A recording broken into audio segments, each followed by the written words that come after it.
Hello guys, आपके अपने channel DPS with अनुपम में आपका बहुत बहुत स्वागत है। मैं अनुपम कुमार सिंह फिर एक नई वीडियो के साथ आपके सामने उपस्थित हुआ हूं। गाइस, इस सेशन में हम बात करने वाले हैं भारतीय इतिहास से, जिसमें हमने अपना टॉपिक लिया है उत्तर मुगल काल। गाइज, ये उत्तर मुगल काल, इस पे हम पूरे सेशन में इसी पे चर्चा करने वाले हैं। गाइज, किसी भी एग्ज़ाम की तैयारी कर रहे हैं तो उत्तर मुगल काल अगर अभी तक आपकी समझ में नहीं आ रहा है तो इसको बिल्कुल कहानी की तरह हमने इसमें बताया है। गाइज, अगर चैनल पर नए हैं तो चैनल को सब्सक्राइब जरूर कर लें। अगर वीडियो पसंद आए तब इसको लाइक और शेयर करना ना भूलें। तो गाइज, ये वीडियो को स्किप करने से कम 5 मिनट जरूर देखना। उसके बाद आप चाहें तो आपको समझ में ना आए तो आप वीडियो को स्किप करके आगे निकल सकते हैं, पर 5 से 10 मिनट आप वीडियो को जरूर देखें। अगर आप किसी भी एग्ज़ाम की तैयारी कर रहे हैं तो ये सेशन आपके लिए बहुत ही महत्वपूर्ण है। बिल्कुल कहानी की तरह अगर आपको ना समझा दिया तो मैं आगे कोई ऐसा टॉपिक नहीं बोलूँगा कि मैं पढ़ा नहीं पाऊँगा। तो शुरू करते हैं आज का सेशन।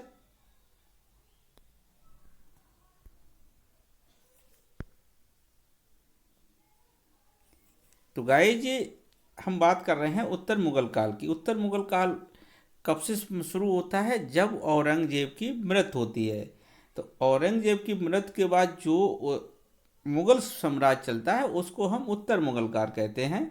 तो अब बात आ जाती है कि 3 मार्च 1707 को औरंगजेब की मृत्यु हो जाती है। ये मृत्यु दोस्तों कहाँ होती है उसकी? अहमदनगर में होती है। और अहमदनगर दोस्तों दक्षिण भारत में स्थित है, तो उसकी जो मृत्यु होती है वो दक्षिण भारत में होती है और 3 मार्च 1707 को होती है। अगर हम बात करें कि औरंगजेब की वर्तमान मजार कहाँ बनी हुई है तो वो औरंगाबाद में बनी हुई है। उस समय, जिस समय औरंगजेब की मृत्यु होती है, तो उस समय मुगल साम्राज्य में कितने प्रांत थे? तो उस समय अगर हम प्रांतों की बात करें कि मुगल साम्राज्य सबसे बड़ा साम्राज्य किसके समय था? औरंगजेब के समय। तो उस समय 21 प्रांत थे। कितने दोस्तों? 21 प्रांत थे। अगर हम बात करें उत्तर भारत में एक प्रांत था जिसका नाम है काबुल, और काबुल कहाँ था? अफगानिस्तान में। और दक्षिण भारत में गाइज 6 प्रांत थे। अगर हम उनके क्रमशः नाम याद रखें तो औरंगाबाद, बरार, तेलंगाना, बीजापुर, हैदराबाद और खानदेश, ये 6 प्रांत दक्षिण भारत में थे मुगल साम्राज्य में शामिल, और एक उत्तर भारत में थे, वहीं 14 मध्य भारत में स्थित थे। दोस्तों, ये प्रांतों का जो शासन देखते थे वो सूबेदार कहलाते थे। यहाँ किसी न किसी सूबेदार की नियुक्ति होती थी।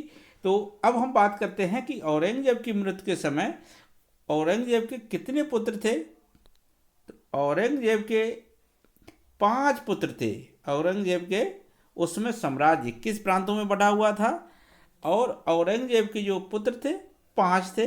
अगर हम बात करें क्रमशः, मोहम्मद अकबर, मोहम्मद सुल्तान, मोहम्मद आजम, मोहम्मद कामबख्श, मोहम्मद मुहाजम, ये 5 उसके पुत्र थे। जिसमें अगर हम बात करें मोहम्मद अकबर और मोहम्मद सुल्तान, इनकी मृत्यु औरंगजेब के समय ही हो चुकी थी। ये विद्रोही पुत्र थे और इनकी जो मृत्यु थी वो औरंगजेब के समय ही हो गई थी।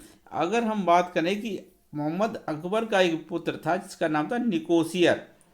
निकोसियर था इसका इसका क्योंकि चर्चा इसकी आगे आएगी, इसलिए आप याद रखें कि निकोसियर जो पुत्र था वो किसका था? मोहम्मद अकबर का, जो कि मृत्यु उसकी हो चुकी थी। तो बर्थ उस समय जब मृत्यु होती है औरंगजेब की, तो उस समय उसके 3 जीवित पुत्र थे। मोहम्मद आजम, जो कि गुजरात का सूबेदार था, मोहम्मद कामबख्श, ये बीजापुर का सूबेदार था, और मोहम्मद मुहाजम, ये काबुल का सूबेदार था। और ये औरंगजेब का ज्येष्ठ पुत्र था, यानी सबसे बड़ा पुत्र था। और ये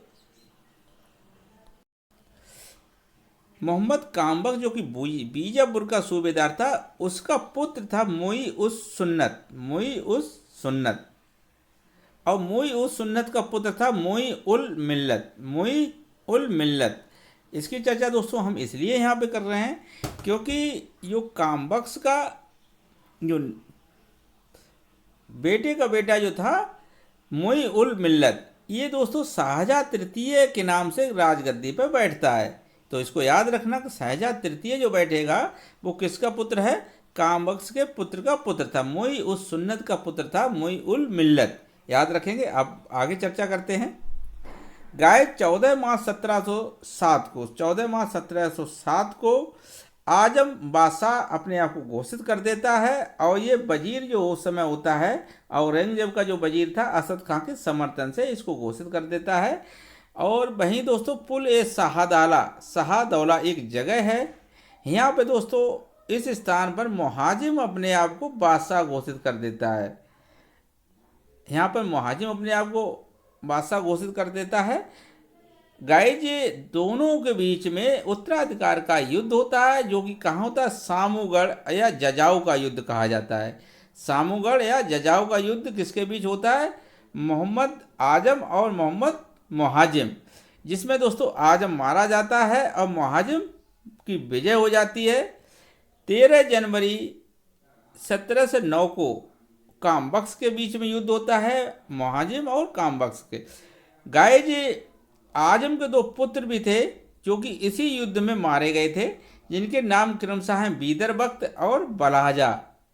तो इस तरह से जो आजम था औरंगजेब का पुत्र, ये मारा गया, और इसके जो 2 पुत्र थे बीदर बख्त और बलाजा, ये दोनों ही उस युद्ध में मारे गए। जो युद्ध का नाम था सामूगढ़ के नज़दीकी जयायु का युद्ध होता है, जिसमें आजम की मृत्यु हो जाती है। वहीं 13 जनवरी 1709 ईस्वी को मुहाजिम और कामबख्श के बीच में युद्ध होता है, जिसमें कामबख्श भी मारा जाता है।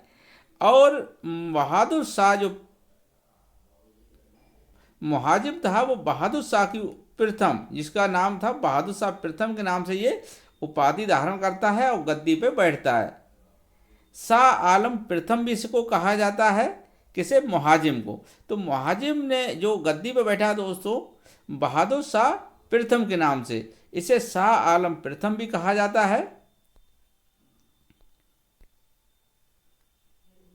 अगर हम इसकी माता की चर्चा करें कि जो इसकी माता का नाम था नवाब बाई था, और जब ये गद्दी पे बैठा था तो ये 63 वर्ष का था। मोहम्मद शाह प्रथम 63 वर्ष का था जब ये गद्दी पे बैठा था, और इसकी माता का नाम नवाब बाई था।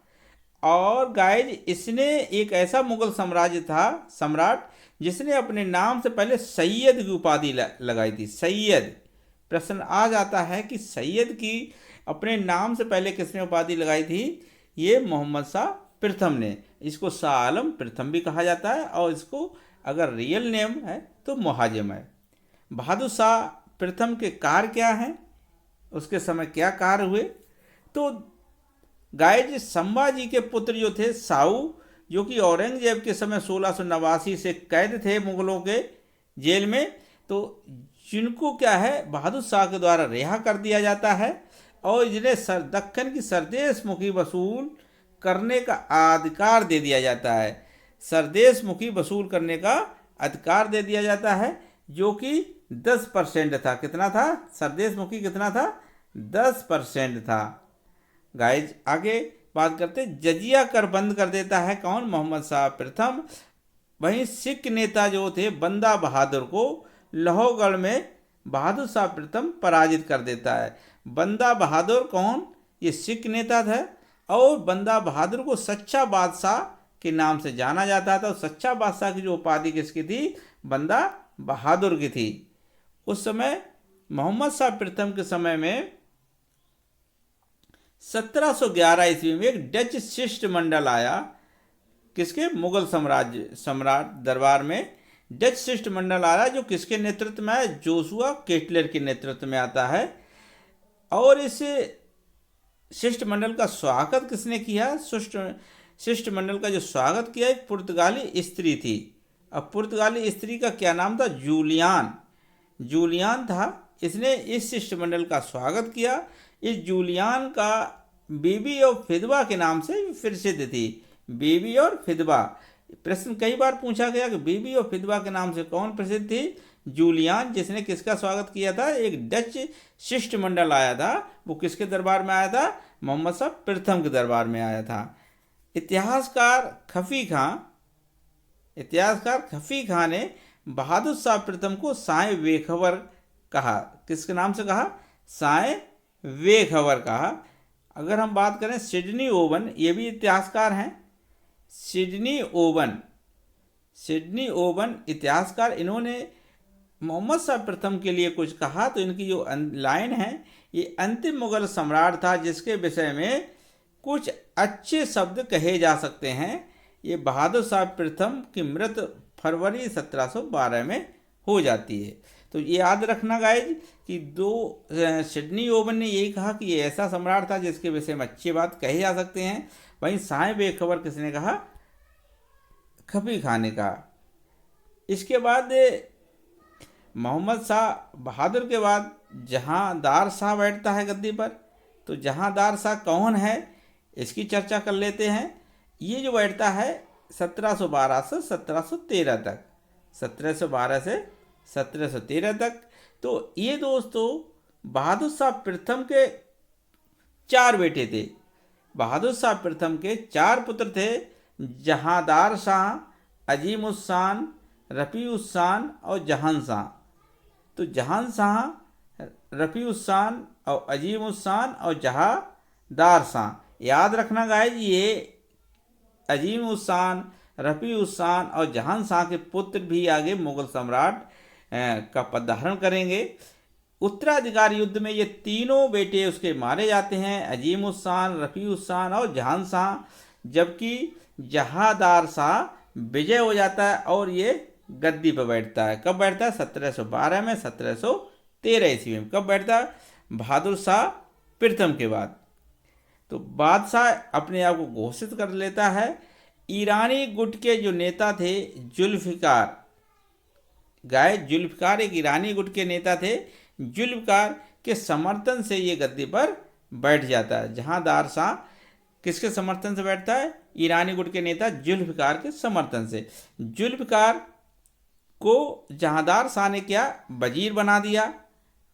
और जुल्फ़िकार के जो पिता थे असद खां, जो कि औरंगजेब के समय से वजीर बने थे और जो बहादुर शाह के समय में आजम को उन्होंने गद्दी पे बिठाया था, तो इनको वकील बना दिया जाता है। तो जुल्फ़िकार खां वजीर बन जाता है। असद खां जो कि जुल्फ़िकार के पिता थे, ये वकील बन जाते हैं जहांदार शाह के।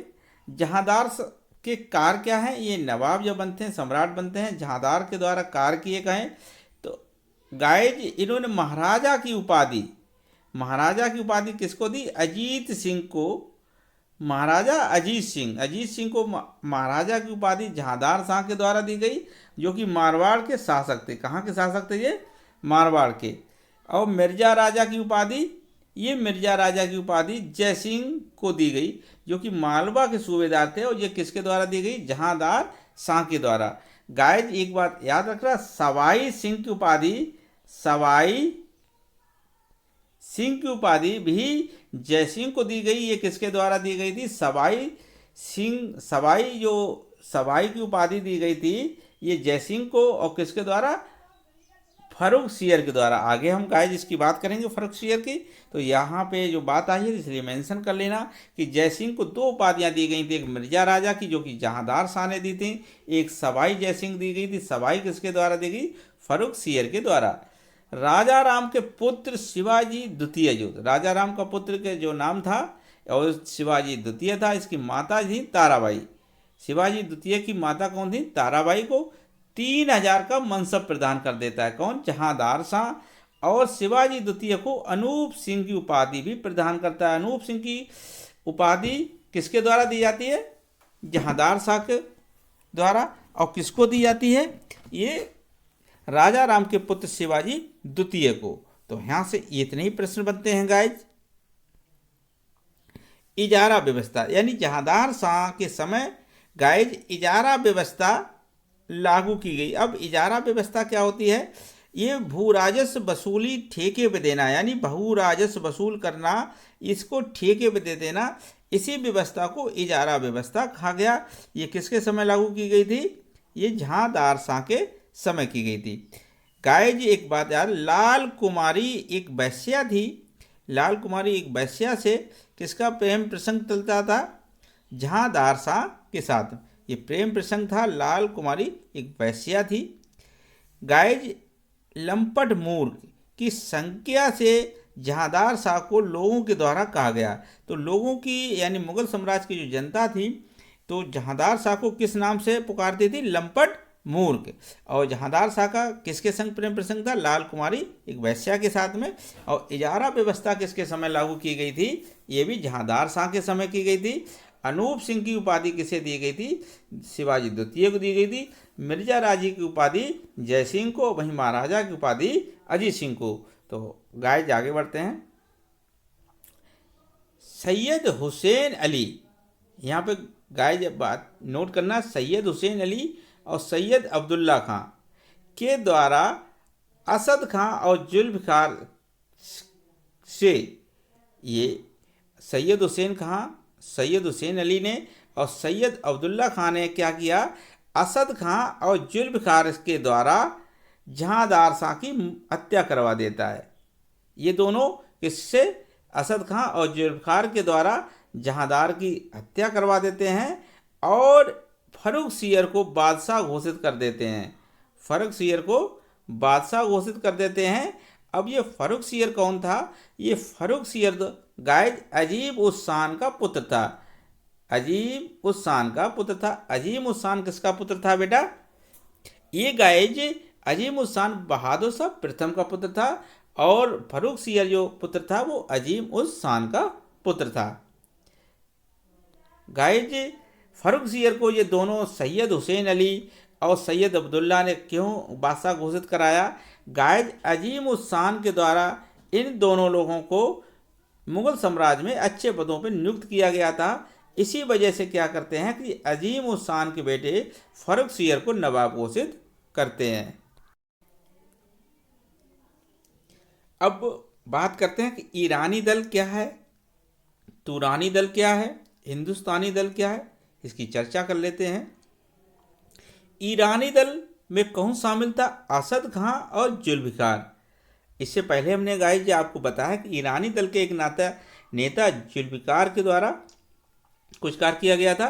तो असद खां और जुल्फ़िकार जो कि शिया थे और ये ईरानी दल से संबंधित थे, इन्हें ईरानी दल कहा जाता था। तुरानी दल में चिनकिलीज खां और गाजी उद्दीन फिरोज जो कि सुन्नी थे, ये किस दल में आते थे? ये तुरानी दल में आते थे। भाई हिंदुस्तानी दल में बात करें तो हुसैन अली और अब्दुल्ला खां जो कि सैयद बंधु के नाम से प्रसिद्ध थे। सैयद बंधु के नाम से हुसैन अली और अब्दुल्ला खां। तो हिंदुस्तानी दल में हुसैन अली, अब्दुल्ला खां, तुरानी दल में चिनकिलीज खां और ईरानी दल में असद खां और जुल्फ़िकार थे। गाइज आगे बढ़ते हैं। गाइज जो कि फर्रुख सियर गद्दी पे बैठता है 1713 से और 1719 ईस्वी तक ये सम्राट बनता है और ये किसका पुत्र था? अजीम उस शान का। याद रखना, अजीम उस शान। वहीं जहांदार शाह किसका पुत्र था? बहादुर शाह प्रथम का था। तो फर्रुख सियर का विवाह अगर हम बात करें तो विवाह किसके संग हुआ था? अजीत सिंह की पुत्री के साथ में। अजीत सिंह की जो पुत्री थी क्योंकि उसने अपनी पुत्री का विवाह फर्रुख सियर के साथ किया। जुल्फ़िकार असद खां की हत्या हो जाती है। ये कौन करवा देता है? असद खां और जुल्फ़िकार की हत्या कौन करा देता है? सैयद बंधु के द्वारा। ये सैयद बंधु कौन थे? हुसैन अली और अब्दुल्ला खां के द्वारा जुल्फ़िकार और असद खां की हत्या हो जाती है। 1717 ईस्वी में 1717 ईस्वी में ईस्ट इंडिया कंपनी को शाही फरमान जारी किया जाता है। किसके द्वारा किया जाता है? ये फर्रुख सियर के द्वारा, जिससे दक्षिण के 6 सूबों की सूबेदारी किसे दी गई? चिनकिलीज खां को दी जाती, जिसको निजाम उल मुल्क के नाम से जाना जाता था। किस नाम से? निजाम उल मुल्क के नाम से जाना जाता था, जिसको दक्षिण की 6 सूबों की सूबेदारी दी गई चिनकिलीज खां को। 1716 में बंदा बहादुर को, जिसको सच्चा बहादुर की उपाधि दी गई थी, इसको मार डाला गया। सच्चा बहादुर की उपाधि किसको दी गई थी? बंदा बहादुर। बंदा बहादुर कौन थे? सिख नेता थे और इनको 1716 में मार डाला जाता है। फर्रुख सियर को घृणित कायर की संज्ञा दी गई। किस नाम से कहा गया? घृणित कायर किसे कहा गया? फर्रुख सियर को। याद रखना, घृणित कायर फर्रुख सियर को कहा गया। नेक्स्ट क्वेश्चन,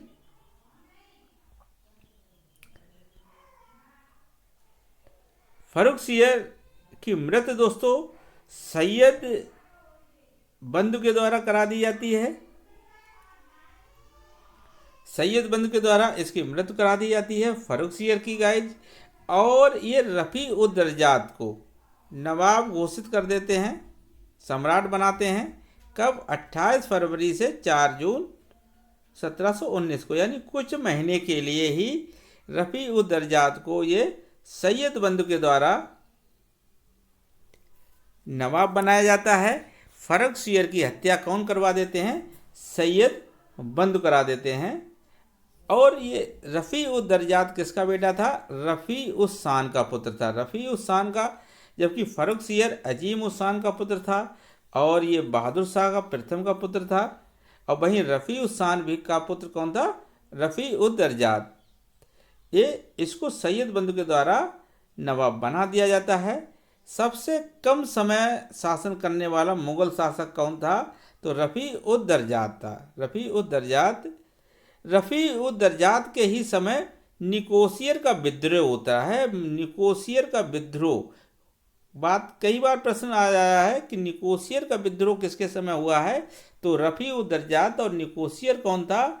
ये औरंगजेब का जो पुत्र था मोहम्मद अकबर, अकबर का पुत्र कौन था?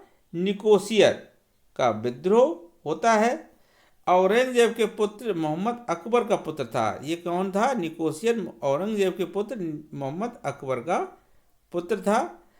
गाइज रफ़ी उद दर्जात एक ऐसा मुगल सम्राट था जिसकी क्षय रोग से मृत्यु हो जाती है। क्षय रोग यानी टीबी से इसकी मृत्यु हो जाती है। क्षय रोग को गाइज टीबी भी रोग बोलते हैं। तो टीबी से इसकी मृत्यु हो जाती है। कुछ समय ही शासन चलता है, 3-4 महीने। और इसके बाद सैयद बंधुओं के द्वारा एक नया सम्राट घोषित किया जाता है जिसे रफ़ी उद दौला कहा जाता है। रफ़ी उद दौला, अगर इसका शासन देखें तो 6 जून से 17 सितंबर 1719 तक। तो ये भी गाइज बहुत कम समय यानी 5-6 महीने इसका भी शासन रहा।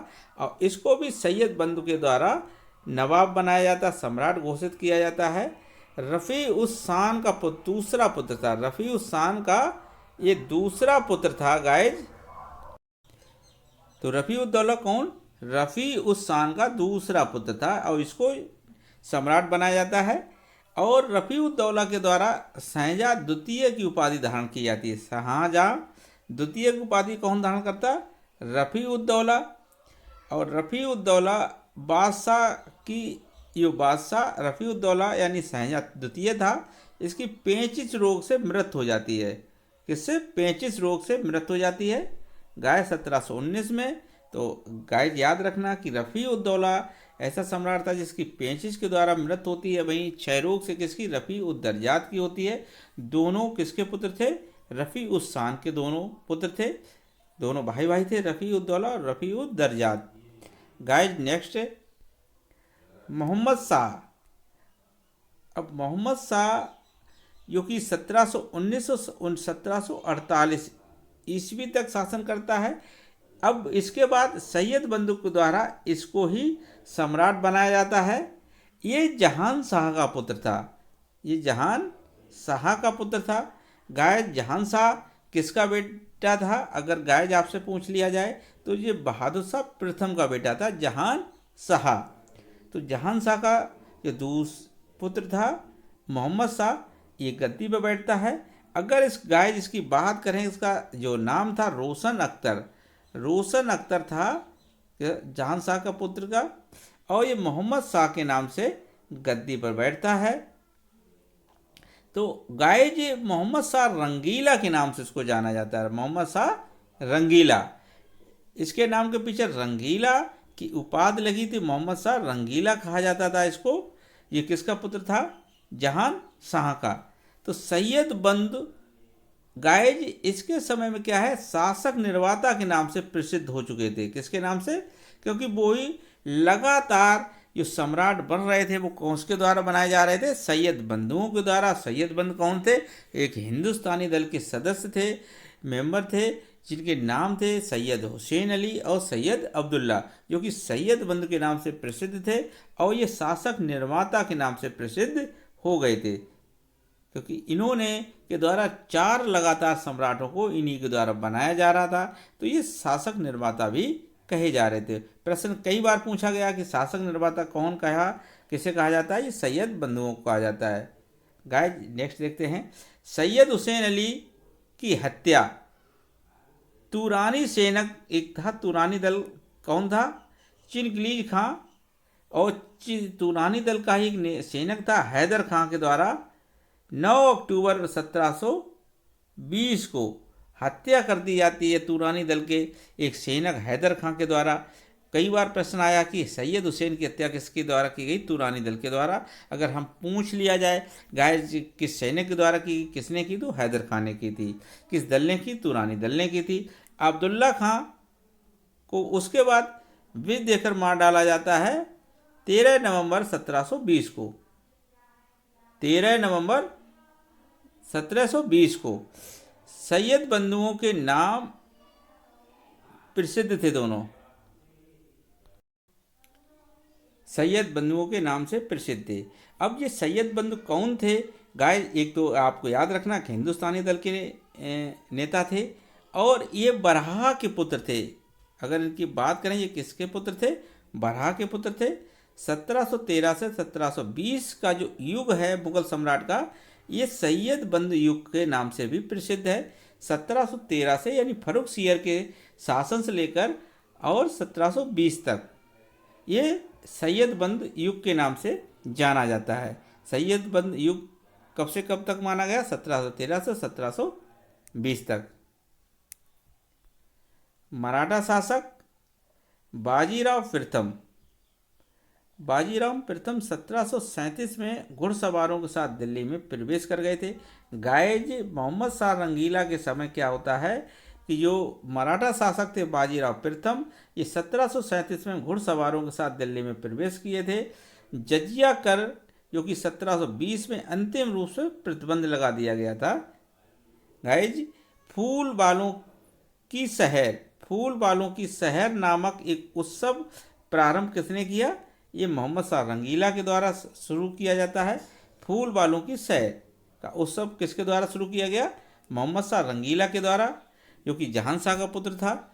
और ये ख्वाजा कुतुब साहिब की दरगाह पर मनाया जाता था। ख्वाजा कुतुब साहिब की दरगाह पर मनाया जाने वाला त्यौहार था, और जो कि कहाँ स्थित है? दिल्ली में। जो इसकी जो दरगाह है वो कहाँ? दिल्ली में है। 24 फरवरी 1739 को नादिर शाह का दिल्ली पर आक्रमण होता है।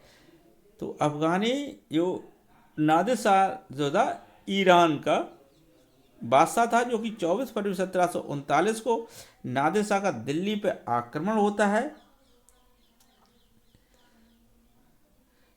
गाइज एक तो गाइज ये प्रश्न आ जाता है कि नादिर शाह का आक्रमण किसके समय होता है? उस समय मुगल सम्राट कौन था? तो मोहम्मद शाह रंगीला के समय होता है नादिर शाह का आक्रमण। गाइज स्वतंत्र सत्ता स्थापित, यानी मोहम्मद शाह रंगीला के समय मुगल साम्राज्य जो सम्राट था वो नाम मात्र का धीरे धीरे जो सत्ता थी उसकी कमज़ोर पड़ती जा रही थी, और जो सूबेदार प्रांतों में शासन कर रहे थे उन्होंने अपने आप को स्वतंत्र घोषित कर लिया। तो अगर हम बात करें स्वतंत्र सत्ता कहाँ कहाँ स्थापित हो चुकी थी, तो नादिर शाह का जो आक्रमण होता है वो कहाँ युद्ध होता है? करनाल में युद्ध होता है मोहम्मद शाह के बीच में। मोहम्मद शाह और मुगल सम्राट सेनाओं के बीच में कहाँ युद्ध होता है? करनाल में। तो अगर हम बात करें बंगाल में किसने स्वतंत्र स्थापित? मुर्शीद कुली खां, जो कि स्वतंत्र घोषित हो गया था अपना। दक्कन में निजामुल मुल्क, जिनको चिनगिज खां भी कहा जाता था। वहीं अवध में शहादत खां ने अपने आप को स्वतंत्र घोषित कर लिया था। भरतपुर में बदन सिंह, भरतपुर और मथुरा में बदन सिंह ने। वहीं फरुखाबाद में नवाब बंगस के द्वारा, मोहम्मद खां बंगस नवाब जो थे उन्होंने फरुखाबाद में अपनी स्वतंत्र सत्ता स्थापित कर ली थी। वहीं भरतपुर मथुरा में बदन सिंह और अवध शहादत खां।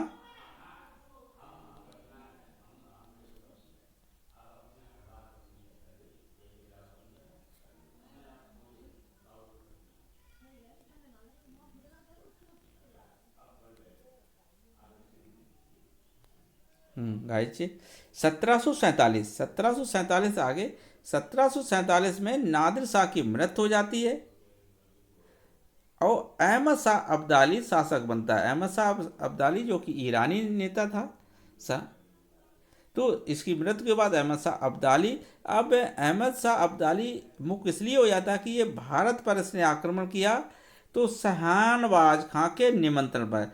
कई बार प्रश्न आया कि अहमद खां अब्दाली के द्वारा भारत पर आक्रमण किसके कहने पर हुआ? शहनवाज के खां के निमंत्रण पर होता है। तो मोहम्मद शाह के पुत्र अहमद से ये पराजित हो जाता है। जब पहली बार इसका भारत पर आक्रमण होता है तो मोहम्मद शाह रंगीला का जो पुत्र था अहमद, तो अहमद से ये पराजित हो जाता है। और कहाँ? मच्छीवाड़ी के युद्ध में। मच्छीवाड़ी के युद्ध में अहमद शाह अब्दाली 1748 में मोहम्मद शाह की मृत्यु हो जाती है। 1748 में मोहम्मद शाह रंगीला की मृत्यु हो जाती है। गाइज, तो मोहम्मद शाह रंगीला की मृत्यु के बाद अहमद शाह गद्दी पर बैठता है। तो अहमद शाह कौन था? ये मोहम्मद शाह का पुत्र था, जिससे कि अहमद शाह अब्दाली से की हार हो जाती है। तो मोहम्मद शाह की मृत्यु के बाद अहमद शाह नवाब बनता है। सफदरजंग को वजीर बना दिया जाता है यहाँ पर अहमद शाह के समय, और सेना को बर्तन देने के लिए इस बादशाह को, अहमद शाह को बर्तन तक राजघराने के बेचने पड़े थे। राजमाता ऊदमबाई का बोलबाला था उस समय। उपाधि अगर इनकी क्या थी कि वह किबला ए आलम, किबला ए आलम किसने उपाधि धारण की थी? जो राजमाता थी ऊदमबाई, जिनका इस समय क्या था, सबसे सत्ता पे सबसे ज़्यादा बोलबाला किसका था? राजमाता का। किसके समय था? अहमद शाह के समय।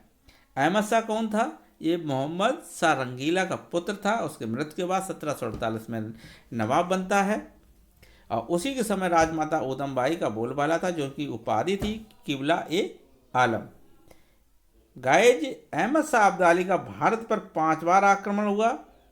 इसके समय अहमद शाह अब्दाली का भारत पर 5 बार आक्रमण होता है। इमादुल मुल्क अगर हम बात करें टोटल कितनी बार होता है, तो 7 बार। 7 बार अहमद शाह अब्दाली ने भारत पर आक्रमण किया है। इमादुल मुल्क पहली बार गजनी पे करता है। 5वीं बार, ये टोटल इसका जो आक्रमण होते हैं 7 बार होते हैं। इमादुल मुल्क जो कि सफदरजंग को हराकर वजीर बनाया, किसने? अहमद शाह अब्दाली ने। क्या किया? इमादुल मुल्क को ये वजीर बना देता है। किसे हटा देता है? सफदरजंग को हटा देता है और इमादुल मुल्क को वजीर बना देता है। और ये अहमद शाह को क्या करता है गाइज, और अहमद शाह को अंधा करके क्या करते हैं, ये सलीमगढ़ की जेल में डाल देते हैं। इमादुल मुल्क को ये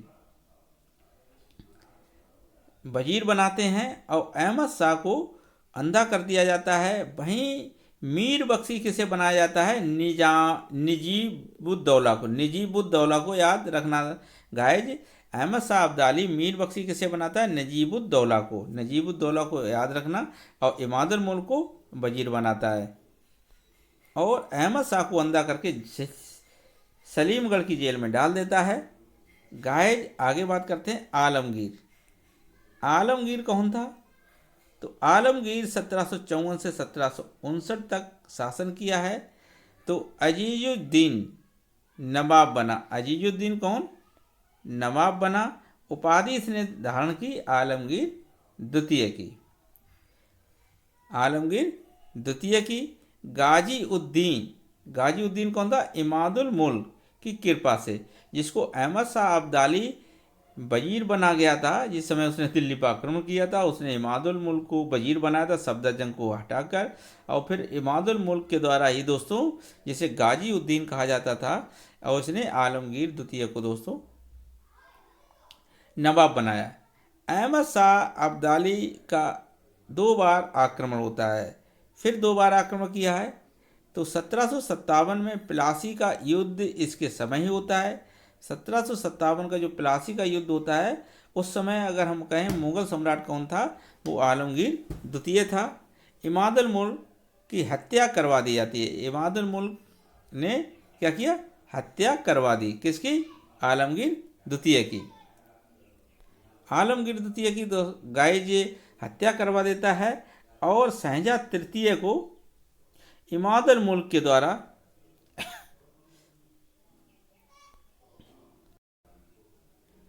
शहजाद तृतीय को इमादुल मुल्क के द्वारा इमादुल मुल्क जो वजीर था, इसने किसे नवाब बनाया, शहजाद तृतीय को। शहजाद तृतीय कौन था, गाइज हमने आपको पहले ही बताया था, मी उल सुन्नत जो कि किसका पुत्र था, कामबख्श का था। तो याद रखना, शहजाद तृतीय के नाम से उसको राजगद्दी पे बिठा देता है। वहीं गाइज शाह आलम द्वितीय भी नवाब घोषित होता है। शाह आलम द्वितीय के समय अगर बात करें, गाइज मुगल सम्राट में दो सम्राट होते हैं, शहजाद तृतीय जो कि इमादुल मुल्क के द्वारा नवाब बना था, वहीं शाह आलम द्वितीय 1759 से 1806 ईस्वी तक शासन करता है।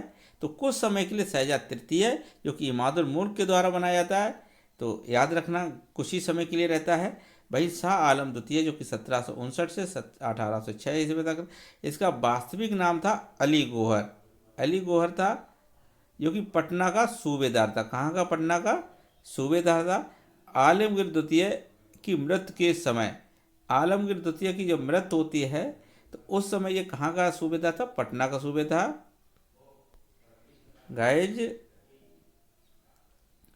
गाइज शाह आलम द्वितीय इतना भयभीत था इमादुल मुल्क से कि इसने 12 वर्ष तक दिल्ली में प्रवेश नहीं किया। सम्राट होते हुए भी 12 वर्ष तक इसने दिल्ली में प्रवेश नहीं किया।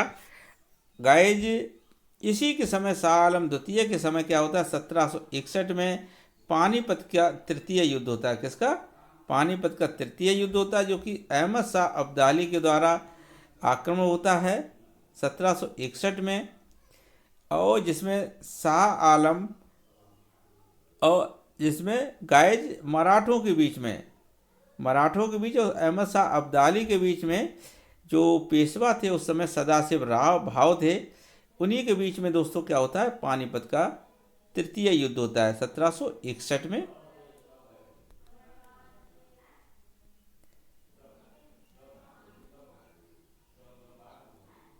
(1764) में बक्सर का युद्ध होता है इसी के समय गाइज, जो कि अंग्रेजों, शाह आलम द्वितीय और बंगाल नवाब कौन, मीर कासिम और अवध के नवाब शुजाउद्दौला के बीच में युद्ध होता है।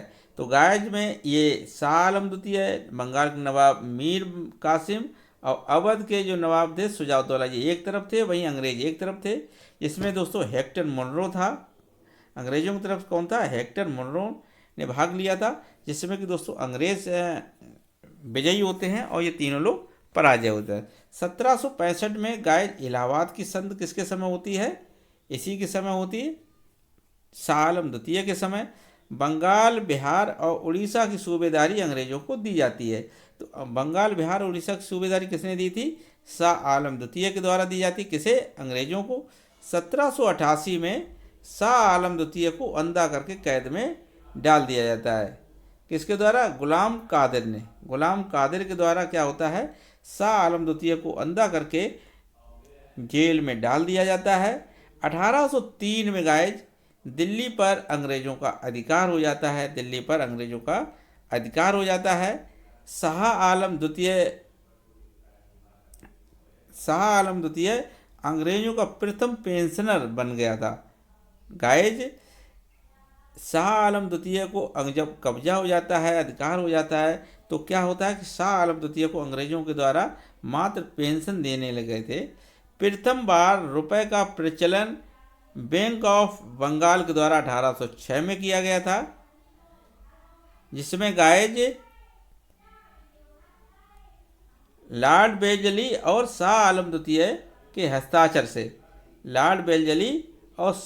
द्वितीय के हस्ताक्षर के साथ में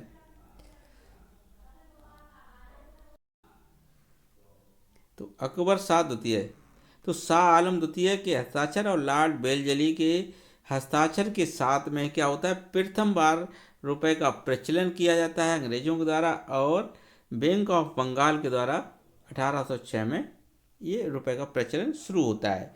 गाइज अकबर शाह द्वितीय, अकबर शाह द्वितीय जो कि 1806 से 1837 ईस्वी तक शासक रहता है, और ये 1835 में अंग्रेजों की टकसाल पूर्णतः बंद हो जाती हैं।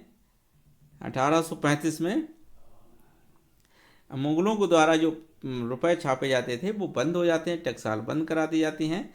राम मोहन राय को अपनी पेंशन प्राप्त करने के लिए किसने इंग्लैंड भेजा, अकबर शाह द्वितीय ने। अकबर शाह द्वितीय ने क्या करते हैं कि अंग्रेजों के द्वारा जब इसकी पेंशन बंद कर दी जाती है, क्योंकि शाह आलम द्वितीय को पेंशन सबसे पहले दी गई, उसके बाद अकबर शाह द्वितीय को दी गई, जब इसकी पेंशन बंद कर दी गई तो उसने अपनी पेंशन प्राप्त करने के लिए जो राम मोहन राय थे इनको राजा की उपाधि दी और इनको इंग्लैंड भेजा था अपनी पेंशन प्राप्त करने के लिए। तो राजा की उपाधि किसने दी थी, अकबर शाह द्वितीय ने। किसे, राजा राम मोहन राय को। 1837 में गाइज अकबर शाह द्वितीय की मृत्यु हो जाती है।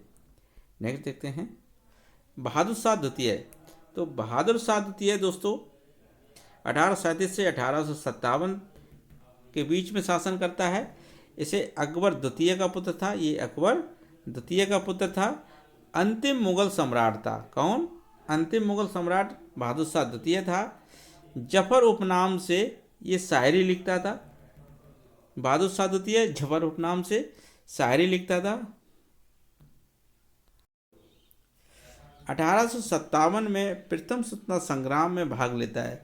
1857 का जो प्रथम स्वतंत्रता संग्राम होता है उसमें मुगल सम्राट, जो अंतिम मुगल सम्राट था बहादुर शाह द्वितीय, ये भाग लेता है। गाइज उसी समय जब गाइज 1857 का जो अंत हो रहा था स्वतंत्रता संग्राम का, उसी समय बहादुर शाह द्वितीय को हुमायूं के मकबरे से गिरफ्तार कर लिया जाता है और गाइज इसको निर्वासित कर दिया जाता है देश से, और इसे रंगून भेज दिया जाता है। रंगून कहाँ है, बर्मा में है। इसको रंगून भेज दिया जाता है। वहीं पे 1862 में इसकी मृत्यु हो जाती है। गाइज लाल किला के सामने क्या है, लॉर्ड बेलजली के द्वारा बहादुर शाह जो द्वितीय के पुत्र थे उनको गोली से मार दिया जाता है। Guys fall of Mughal empire, fall of Mughal empire की पुस्तक किसने लिखी, सर जादूनाथ के द्वारा, इतिहासकार सर जादूनाथ के द्वारा फॉल ऑफ मुगल एम्पायर। भाई मुंतखब उल लुबाब, मुंतखब उल लुबाब ये पुस्तक किसके द्वारा लिखी गई है, ये खफी खां के द्वारा लिखी गई है, मुंतखब उल लुबाब। भाई जिस मोहम्मदी शाही पुस्तक है ये राजा जयसिंह द्वितीय के द्वारा लिखी गई, राजा जयसिंह द्वितीय के द्वारा जिस मोहम्मद शाही पुस्तक। गाय जब बात कर लेते हैं कोहिनूर हीरा, कोहिनूर हीरा, कोहिनूर हीरा मुगल काल में, किसके समय, मुगल काल में ये था कोहिनूर हीरा, जो कि मोहम्मद शाह रंगीला के समय क्या होता है, नादिर शाह के समय आक्रमण होता है। और नादिर शाह गायज क्या है, जो जहांगीर का तख्ते ताउस था, और कोहिनूर हीरा और बहुत सारा हीरा जवाहरात ये लूट के ले चला जाता है। जब नादिर शाह का आक्रमण होता है 1739 में, तो ये कौन हीरा ले चला जाता है, तो मुगल सम्राट मोहम्मद शाह रंगीला के बाद में ये किसके पास पहुंचता है, नादिर शाह के पास पहुंच जाता है। और नादिर शाह के बाद ये कोहिनूर हीरा अहमद शाह अब्दाली के पास पहुंच जाता है, क्योंकि नादिर शाह के बाद अहमद शाह अब्दाली ही शासक बनता है। और अहमद शाह अब्दाली ने क्या किया, ये इस हीरे को शाह शुजा को दे दिया। ये अफगान नेता था शाह शुजा, इसको शाह शुजा को भेंट कर देता है। और शाह शुजा के बाद शाह शुजा इसको रणजीत सिंह को दे देता है। रणजीत सिंह के पास पहुंच जाता है। रणजीत सिंह से ये गाय दिलीप सिंह के पास पहुंचता है, और दिलीप सिंह से ये लॉर्ड डलहौजी ले लेता है। तो लॉर्ड डलहौजी के बाद ये ब्रिटेन की जो महारानी थी उसको दे दिया जाता है। तो इतने लोगों के पास से जो कोहिनूर हीरा गया क्रमशः, सबसे पहले मोहम्मद शाह रंगीला के पास, अंतिम मुगल सम्राट के पास रहा, फिर नादिर शाह के बाद अहमद शाह अब्दाली, फिर शाह शुजा, फिर रणजीत सिंह, फिर दिलीप सिंह, फिर लॉर्ड डलहौजी और फिर ब्रिटेन की महारानी के पास है। वर्तमान में अगर देखा जाए तो ये कहाँ है, इंग्लैंड में है। गाइज हम कुछ बात कर लेते हैं कि कुछ उपाधियां हैं जो किसको दी गई थी। शाह बेखबर किसे कहा गया, मुहाजिम या मोहम्मद शाह बहादुर शाह प्रथम को कहा गया। बहादुर शाह प्रथम को शाह आलम प्रथम भी कहा गया है। लंपट मूर्ख किसे कहा गया, ये जहांदार शाह को कहा गया था। घृणत कायर और गीदड़ शायर किसे कहा गया था, फर्रुख शेर को कहा गया था। ईरान का नेपोलियन नादिर शाह को कहा गया है। रंगीला किसे कहा गया, मोहम्मद शाह को कहा गया था। शहजाद द्वितीय किसे कहा गया, रफ़ी उद दौला को शहजाद द्वितीय की उपाधि दी गई थी। शाह आलम द्वितीय किसे कहा गया था, अली गौहर को। अली गौहर की जो उपाधि थी शाह आलम द्वितीय थी। जफर किसकी उपाधि थी, बहादुर शाह द्वितीय की। जफर सवाई और मिर्जा राजा की उपाधि ये किसकी थी, जयसिंह को दी गई थी। राजा की उपाधि गाइज राजा राम मोहन राय को दी गई थी। वहीं कीबला ए आलम ये राजमाता ऊधम बाई को दी गई थी। दुर्रे दुर्रानी या युग का मोती ये किसकी थी, अहमद शाह अब्दाली की उपाधि थी। तो गाइज ये था आज का सेशन, आपको कैसा लगा। गाइज अगर वीडियो आपको समझ में आया है तो वीडियो को लाइक और शेयर करना ना भूलें। गाइज मिलते हैं फिर किसी नेक्स्ट वीडियो में, तब तक के लिए जय हिंद।